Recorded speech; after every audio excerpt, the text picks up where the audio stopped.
Hello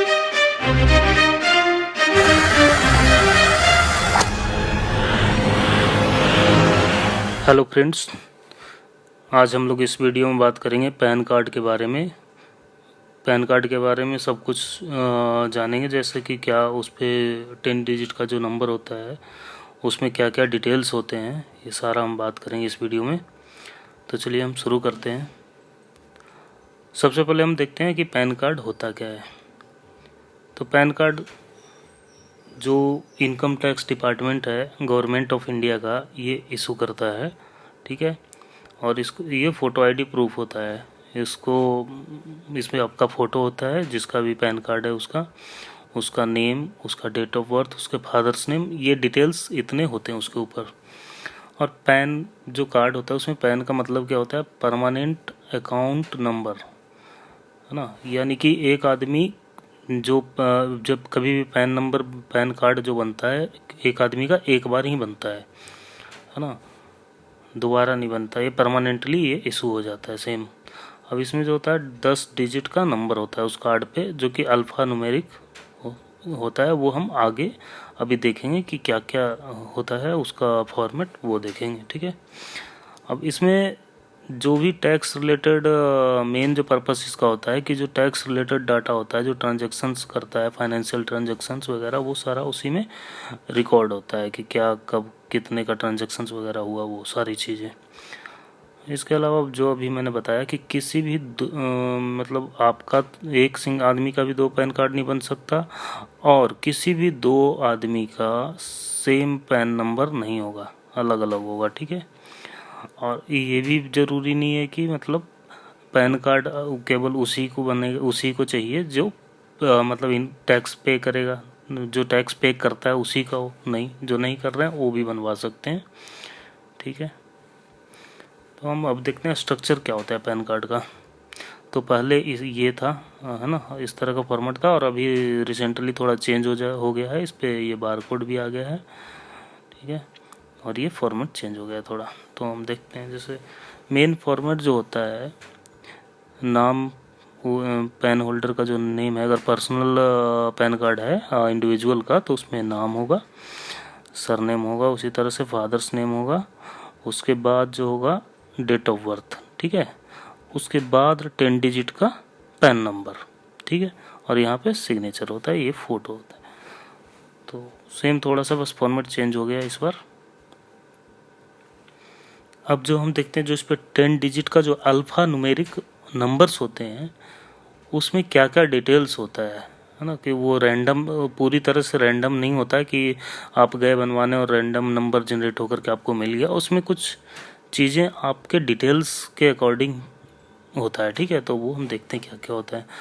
तो सबसे पहले जो इसका फर्स्ट जो 3 डिजिट होता है, ये अल्फ़ाबेट्स जो होते हैं ए से लेकर जेड तक का, उसी का कुछ भी कम्बिनेशन होता है। ये रैंडम होता है 3 डिजिट, इसका कोई आपके पर्सनल डिटेल से लेना देना नहीं है, ये रैंडमली जनरेट होता है। इसके बाद मेन जो होता है ये 4th डिजिट, ठीक है। तो ये 4th डिजिट अब ये बताता है कि ये पैन कार्ड किस मतलब कैटेगरी से बिलोंग करते हैं, उनको मतलब इशू किया गया है। अब ये कैटेगरी कौन कौन से हैं, ये देखिए यहाँ पे पी है। पी का मतलब होता है कि पर्सनल, मतलब इंडिविजुअल, किसी आदमी को इशू किया गया है जो कि इंडिविजुअल है, ठीक है। तो ये पी है।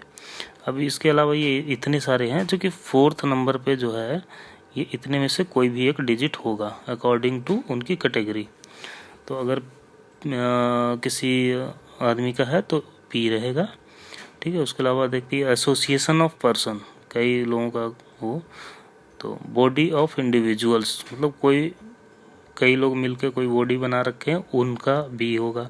कोई कंपनी है तो सी होगा 4th डिजिट। फर्म है एफ होगा। गवर्नमेंट कोई ऑर्गेनाइजेशन है, उनका पैन कार्ड होगा तो 4th डिजिट क्या होगा, जी होगा।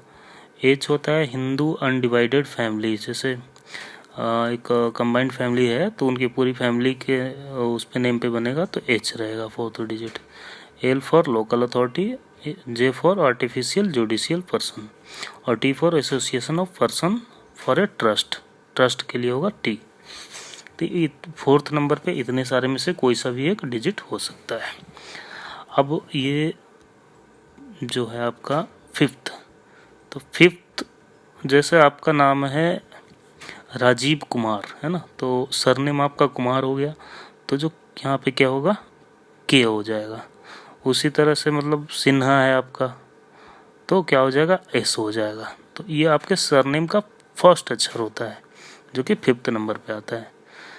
फिर इसके बाद जो आगे के 5 जो डिजिट्स हैं वो रेंडमली जनरेट होते हैं, जिसमें से 4 हमेशा क्या होगा, डिजिट होगा, और 5वां क्या होगा, अल्फ़ाबेट होगा।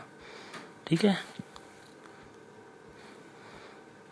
सो अब हम देखते हैं कि पैन कार्ड इम्पोर्टेंट क्यों है, मतलब पैन कार्ड क्यों चाहिए हमें, है ना, और उसका क्या क्या उपयोग हो सकता है, तो वो हम देखते हैं। सबसे पहले तो ये क्या होता है, pan card proof of identity होता है, मतलब आइडेंटिटी प्रूफ के तौर पे हम इसे यूज कर सकते हैं। और इस पे डेट ऑफ बर्थ होता है, इसलिए ये डेट ऑफ मतलब प्रूफ ऑफ एज भी होता है। अब पैन कार्ड का मेनली क्या यूज हो है, जैसे कि इनकम टैक्स अगर फिल करेंगे तो उसके लिए पैन कार्ड का, इनकम टैक्स रिटर्न जो हम फिल करते हैं उसके लिए क्या हमें पैन कार्ड का होना ज़रूरी है। हम किसी में बैंक में जा कर के अकाउंट ओपन करना चाहते हैं तो भी चाहिए। और इसके अलावा जो है पैन कार्ड कहाँ पे ज़रूरी है, तो ये देखिए, सबसे पहले अगर आप 5 लाख से ज़्यादा का इमूवेबल प्रॉपर्टी अगर सेल कर रहे हैं या परचेज कर रहे हैं तो पैन कार्ड एसेंशियल है। इसके अलावा अगर आप गाड़ी बेच रहे हैं तो वो 2 व्हीलर के अलावा कोई भी गाड़ी है 4 व्हीलर या उससे हायर, तो वहाँ पे आपको पैन कार्ड की रिक्वायरमेंट है। या अगर कहीं होटल या रेस्टोरेंट में आप 25,000 से ज़्यादा का पेमेंट करेंगे तो चाहिए। इसके अलावा बाहर अगर आप फॉरेन में, विदेश में यात्रा करने गए हैं तो वहाँ पे भी 25,000 से ज़्यादा आप पेमेंट अगर करेंगे कैश में तो आपको पैन कार्ड की रिक्वायरमेंट आएगी। इसी तरह से आप अगर बॉन्ड्स, डिवेंचर्स और शेयर्स अगर खरीदेंगे 50,000 से ज़्यादा का तो पैन कार्ड की रिक्वायरमेंट है। उसी तरह से म्यूचुअल फंड खरीदना है तो पैन कार्ड चाहिए। फिर अगर ज्वेलरी 5 लाख से ज़्यादा का खरीद रहे हैं तो पैन कार्ड चाहिए। और इसके अलावा बैंक में आप जैसे कैश में जमा करने जाते हैं अपने अकाउंट में पैसे या कहीं, तो 50,000 से ज़्यादा अगर करेंगे, है ना, विदिन 24 आवर में अगर 50,000 से ज़्यादा आप जमा कर रहे हैं तो पैन कार्ड के बिना जमा नहीं हो पाएगा। ठीक है। अब ये जो है पैन कार्ड, ये अप्लाई कैसे करें, तो ये ऑनलाइन भी कर सकते हैं आज के डेट में और ऑफलाइन भी। अगर ऑनलाइन करना है तो 2 ऑर्गेनाइजेशन है जो कि नॉमिनेट किया हुआ है, जो कि आपके पैन कार्ड बनाएंगे, है ना, गवर्नमेंट ऑफ इंडिया ने। एक तो NSDL, दूसरा है UTIITSL।